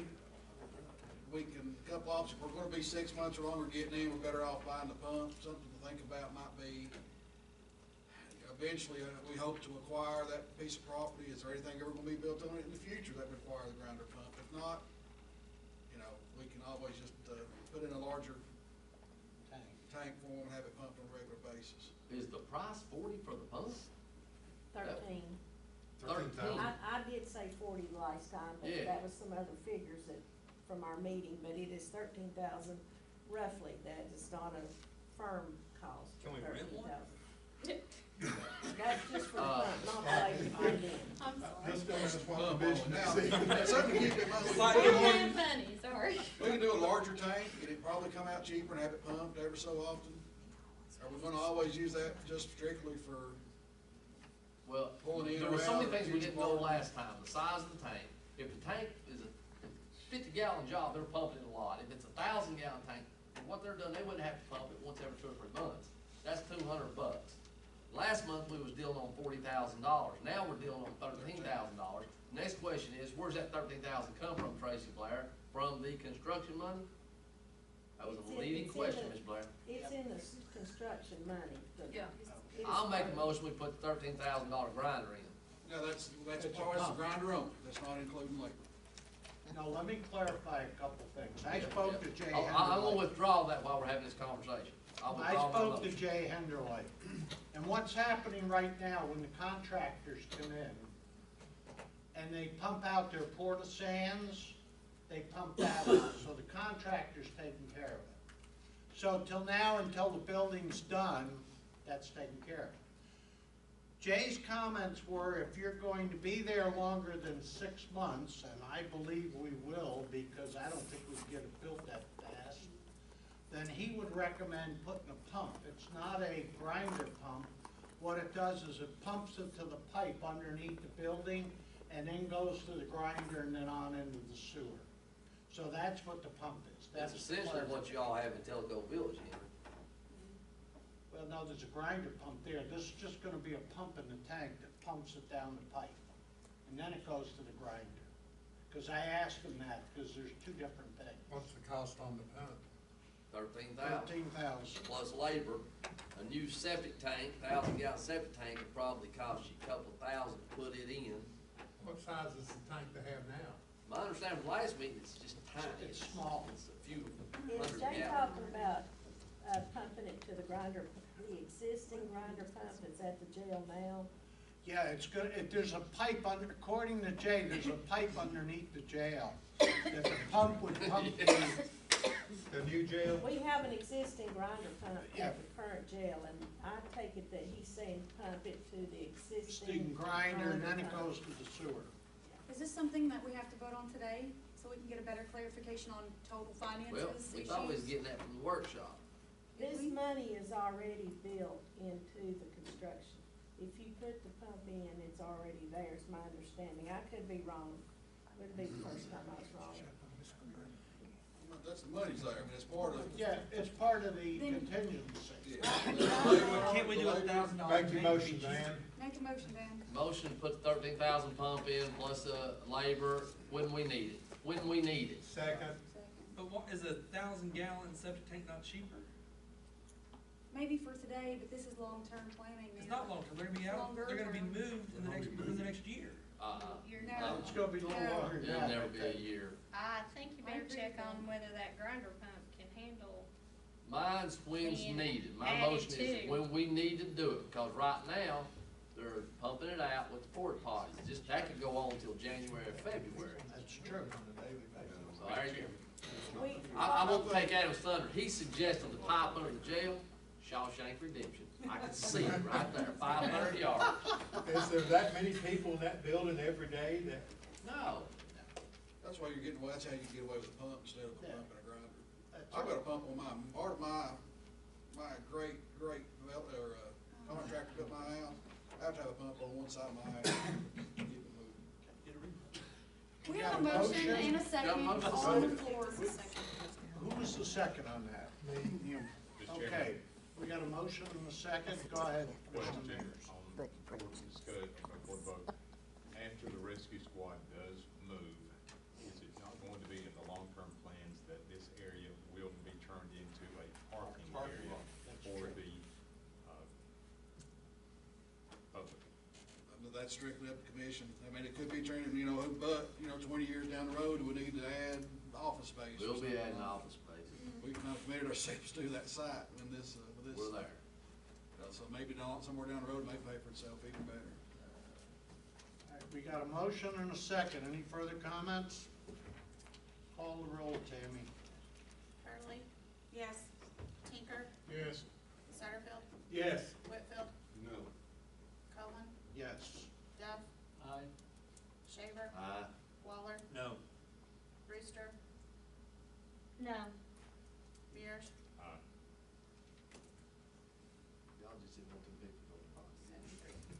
Okay, motion passes 7-3. That's my headline. Okay, Commissioner Van Shaver.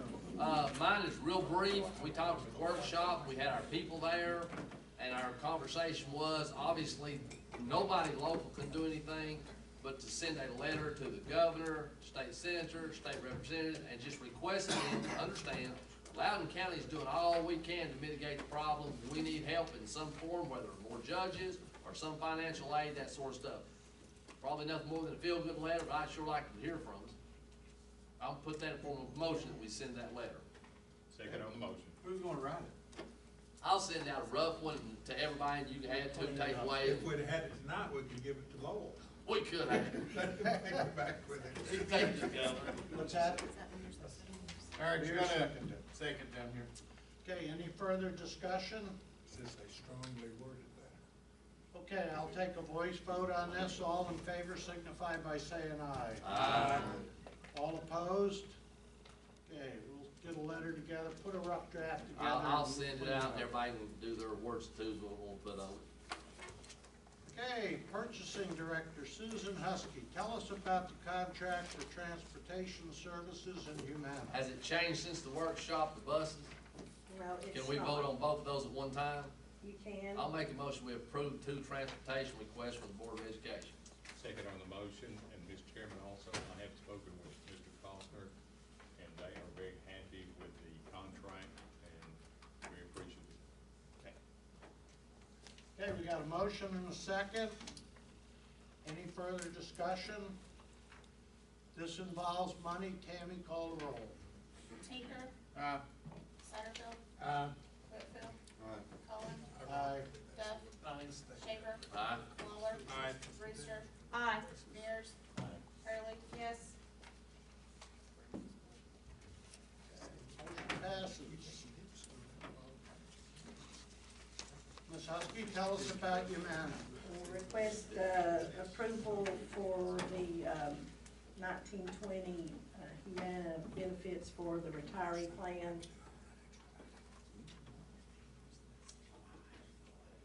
Has it changed any?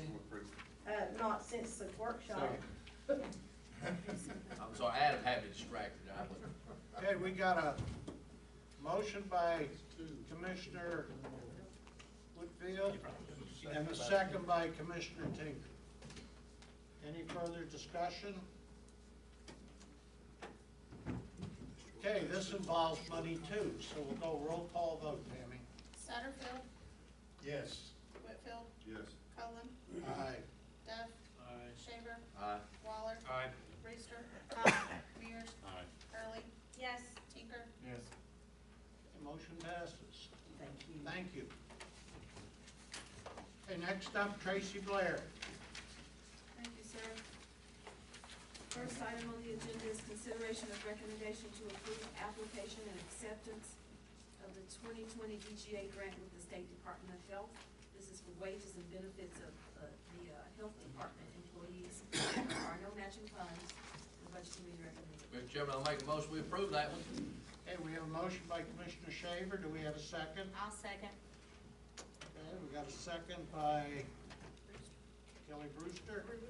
Okay, any further, Brewmaster. any further discussion? Okay, since this involves money, Tammy, call the roll. Whitfield, Aye. Cullen, Aye. Duff, Aye. Shaver, Aye. Waller, Aye. Brewster. Aye. Mears, Aye. Hurley. Yes. Tinker. Yes. Satterfield. Yes. Motion passes. Next are budget amendments. Funds 101, 131, and 141. There are no changes since the workshop. In fund number 171, you received the capital project committee's recommendation for projects in the current fiscal year.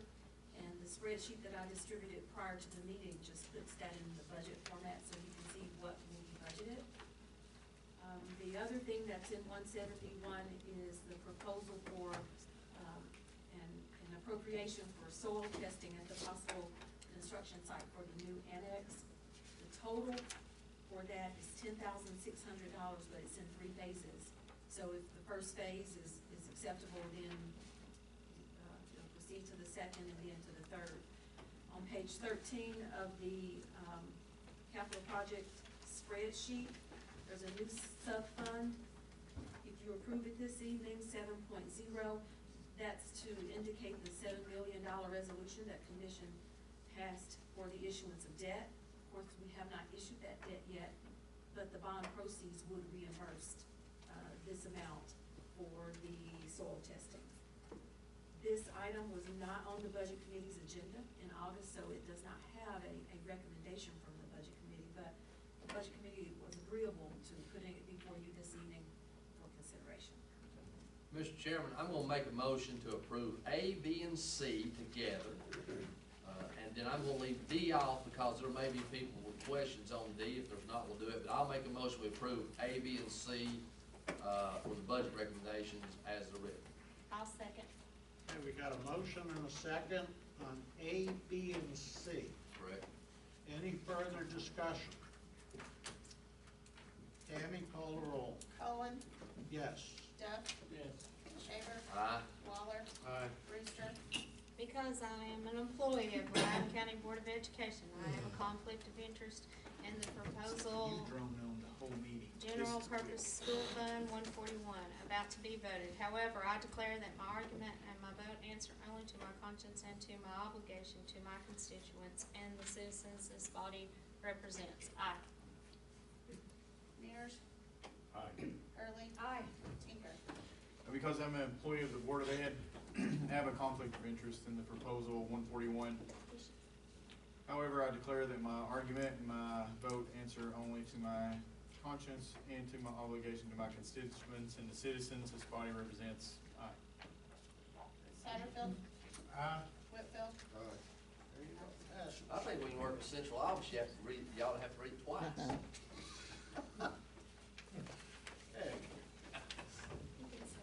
I'll entertain the 171D. I'll make a motion to approve 171D, and if we get a second, I'll, then if anybody's done a conversation. I'll second it. Okay, we got a motion to I think you just approve. wanted to hear him read that again. 171, we got a second by Commissioner Tinker. Any further conversation?